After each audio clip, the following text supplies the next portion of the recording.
திமுக கூட்டணிக்குள் நிச்சயமாக பிளவு ஏற்படும் என அமைச்சர் செல்லூர் ராஜு தெரிவித்துள்ளார். மதுரை திருப்பரங்குன்றம் சாலையில் உள்ள மதுரை கல்லூரியில் தனியார் துறை வேலைவாய்ப்பு முகாம் நடைபெற்றது. இம்முகாமில் பங்கேற்ற கூட்டுறவுத்துறை அமைச்சர் செல்லூர் ராஜு பணிக்கு தேர்வு செய்யப்பட்டவர்களுக்கு பணி நியமன ஆணைகளை வழங்கினார். பின்னர் செய்தியாளர்களிடம் பேசிய அவர் 127 நிறுவனங்கள் பங்கேற்ற தனியார் வேலைவாய்ப்பு முகாமில் ஏராளமானவர்களுக்கு வேலைக்கான ஆணை வழங்கப்பட்டதாகவும், திமுக ஆட்சி காலத்தில்தான் பொதுத்துறைகள் அனைத்தும் தனியார் மயமானது என்றும், ஸ்டாலின் அனைத்தையும் மறந்து விடுகிறார், அவருக்கு அம்னீஷியா நோய் என நினைக்கிறேன், ஸ்டாலினுக்கு பதவி வெறி பிடித்துள்ளதால் அரசை குற்றம் சாட்டி பேசி வருகிறார் என்றார். தேசிய தலைவர்கள் தமிழகத்தில் பிரச்சாரம் செய்வதால் எந்த ஒரு தாக்கமும் ஏற்படாது என்றும் தெரிவித்தார். மத்திய அரசு நிறுவனங்க இவங்க காலத்தில் மத்திய அரசுல இருந்து அதுவும் தனியார் துறை இந்த தனியார் மயமாக்குனதே இவங்க ஆட்சியில் தான். இந்த கேஸு பெட்ரோல் டீசல் இதெல்லாம் இவங்க கூட்டணி ஐக்கிய முற்போட்டி கூட்டணி ஆட்சி இருக்கும்போது தாங்க கூடுதலுக்கு காரணம். இப்போ அவர் எல்லாமே மறந்துடுறாங்க. அவருக்கு என்ன அம்னீசியாவா என்னன்னு தெரியல. அந்த மாதிரி ஒரு இது போல இருக்கு. அவங்க ஆட்சியில் நடந்த தவறலாம் கெயில் திட்டத்தை எதுக்குறாரு, கெயில் திட்டத்தை இவர் தான் கையெழுத்து போட்டார், மீத்தேன் திட்டத்துக்கு இவர் தான் கையெழுத்து போட்டார், ஸ்டெர்லைட் ஆலை பிரச்சனைக்கு இவர் தான் காரணம், விரிவாக்கத்தை திறந்து வச்சு அப்போ தான் இவர் தான் அமைச்சராக இருக்கார். அதுக்கு இடம் ஒதுக்கீடு பார்த்தீங்கன்னா யாருக்கான 2000 ஏக்கர் ஒதுக்கி கொடுத்தவர். இந்த பிரச்சனைக்கு காரணமே இவர் தான். அது விரிவாக்கத்துக்கு காரணமாக இருந்தார். பல திட்டங்களுக்கு காரணமாக இருந்துட்டு இவர் அமைச்சராக இருக்கும்போது, அதை துணை முதலமைச்சராக இருக்கும்போது செஞ்சுட்டு இன்னைக்கு எல்லாமே மறந்துட்டு இந்த ஆட்சின்றார். எல்லா இடத்துலையும் பொய்யா பேசுகிறார். நம்ம நானும் எதிர்கட்சி தலைவர் பேசுவது கூடாமே பொய்யான வார்த்தைகள். எப்படியாவது தேர்தலில் ஜெயிக்கணும் முதலமைச்சர், அதே கனவுல மனுஷன் இருக்கலாமாங்க? ஒரு மனுஷன் எனக்கு எப்படியா இருக்கிறது? பதவி வெறின்றாங்கல்ல, அந்த வெறியில் அவர் இருக்கார். அதில் தான் இப்படியெல்லாம் பேசுகிறார். ஜல்லிக்கட்டு போட்டியை பார்க்கறதுக்காக ராகுல் காந்தி வந்துட்டாரு. இப்போ தமிழகத்தில் 3 நாள் பயணமாக வந்திருக்காரு. என்ன காரணத்துக்காக அடிக்கடி வராங்க? எல்லாம் தேர்தலை நோக்கி வர்றாங்க. தேர்தலை நோக்கி தேர்தல் மத்திய வர இருக்கிறது. தேர்தலை நோக்கி அவங்க எல்லாரும் வர்றாங்க. வேற ஒன்றும் காரணம் இல்லை. நான் ஒரு தாக்கமும் ஏற்படாதுங்க. தமிழகத்தில் இவங்க மத்தியில் திமுக காங்கிரஸ் கூட்டணி இருக்கும்போது தான் தமிழகத்துக்கு மிகப்பெரிய துரோகம்.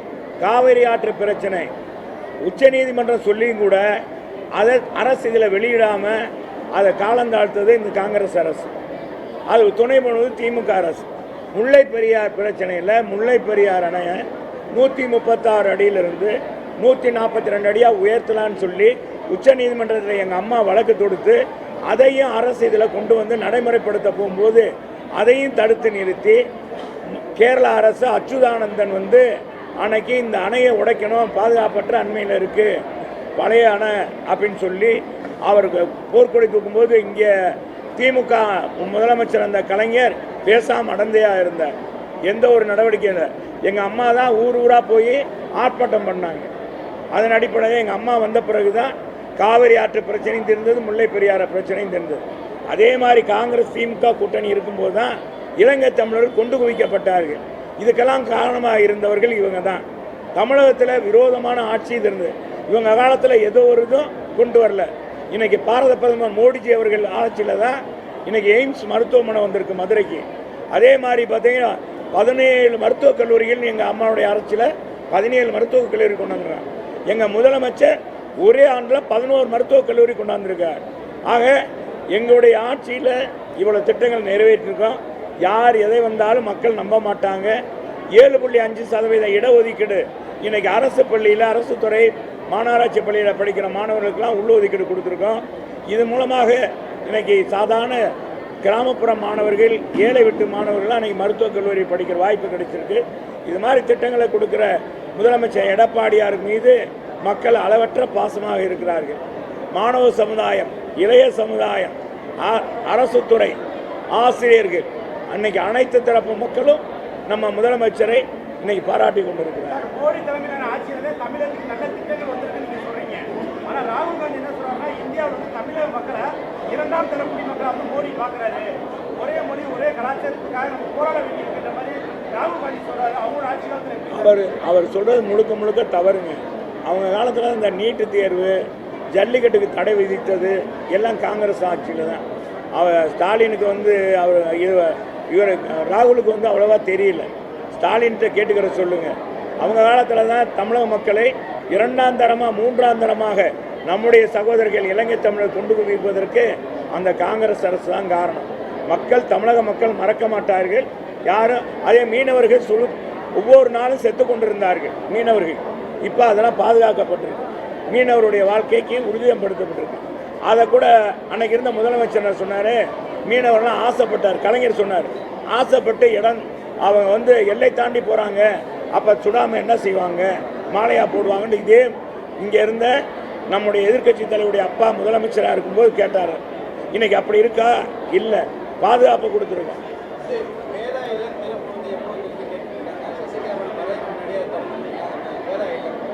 வேதா இல்லம் திறப்பு விழா எங்கள் முதலமைச்சர் உரிய அறிவிப்பு கொடுப்பாருங்க. அது நினைவிடம்லாம் சொல்லிட்டாங்க. என்னைக்கு திறக்கிறேன்னு எங்கள் முதலமைச்சர் அறிவிப்பு. ஒரு இது என்ன சொல்றாங்க, 2016 அந்த ராயபுரம் தொகுதி நான் காங்கிரஸ் தெரியாம விட்டு கொடுத்துட்டோம், ஆனா இந்த மாதிரி நான் விட்டு கொடுக்க மாட்டேன், திமுக போட்டிடுன்ற மாதிரி சொல்றாரு. இப்பயே தேர்தல் ஆரம்பிக்கிறதுக்கு முன்னாடி காங்கிரஸ் திமுகக்குள்ள எப்படி சார் சண்டை வந்து? இது திமுக காங்கிரஸ் மற்ற தோழமை கட்சி இருக்கு பார்த்தீங்களா, அவங்கெல்லாம் என்னன்னா இப்போ இந்த புயலுக்கு முன்னால் கடல் அமைதியாக இருக்குன்னு சொல்லுவாங்க. புயலுக்கு முன்னால் அமைதியாக இருக்கும், நிசப்தனமாக இருக்கும். அப்புறம் புயல் வரும்போது தான் தெரியும். அது மாதிரி தேர்தலுக்கு முன்பாக இப்போ அந்த கூட்டணிக்குள்ளேயே புகைச்சல் வந்துருச்சு. இன்றைக்கி 234 தொகுதியும் திமுக ஜெயிக்கின்றாரு ஸ்டாலின்.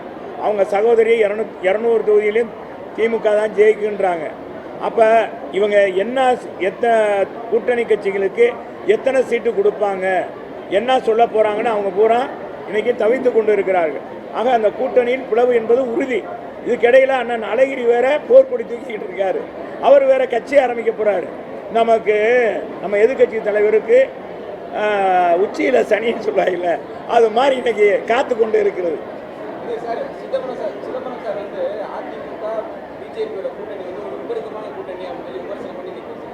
சரி, நான் சிதம்பரம் அவர்கள் அதிமுக பாரதிய ஜனதா கூட்டணி விமர்சனம் சொல்கிறாரு.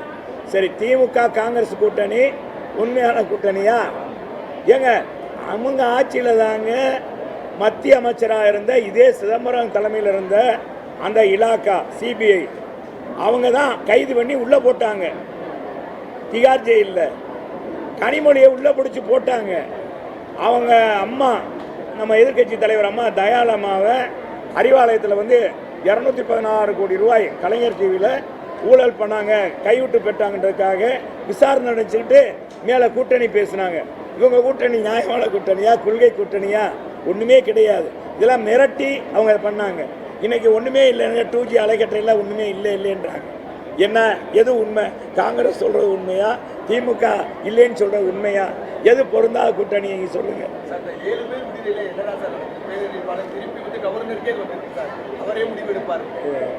இது மட்டும் முதலமைச்சர் தெளிவாக சொல்லிட்டார். எங்கள் அம்மா தான் இந்த 7 பேருடைய தூக்குமடைக்கு போனவங்களே தடுத்தவர் எங்கள் அம்மா தான். அதில் மாற்று கருத்து இதில் எல்லாருக்குமே தெரியும். இலங்கை பிரச்சனையில் காங்கிரஸ் திமுகவுடைய துரோகத்தை தோலுரித்து காட்டியவர் சட்டமன்றத்திலே அம்மா. அதே நம்ம எதிர்க்கட்சி தலைவர் இருக்கும்போது. இன்னொன்று என்னென்னா, ராஜபக்சே கொலை குற்றவாளி கூண்டலை நிறுத்தணும், ஐநா சபையில் கொண்டு போகணும், அதே மாதிரி பொருளாதார தடை விதிக்கணும் சொன்னவர் எங்கள் அம்மா. அதே மாதிரி 7 விடுதலைக்கும் பாடுபட்டிருக்கிற எங்கள் முதலமைச்சர் எடப்பாடியார் தீர்மானம் போட்டு அனுப்பியிருக்கோம். இது சர்வதேச பிரச்சனை, மத்திய அரசு தான் கையாளணும். திமுக காலத்தில் இதே இவங்களுக்கு நளினியை தவிர அனைவரையும் தூக்குலிடலாம் சொன்னது திமுக தான் துரோகம் பண்ணது. மக்கள் எல்லாருக்கும் தெரியும். அதை இன்னைக்கு மறைக்கிறாங்க, மூடி மறைக்கிறாங்க.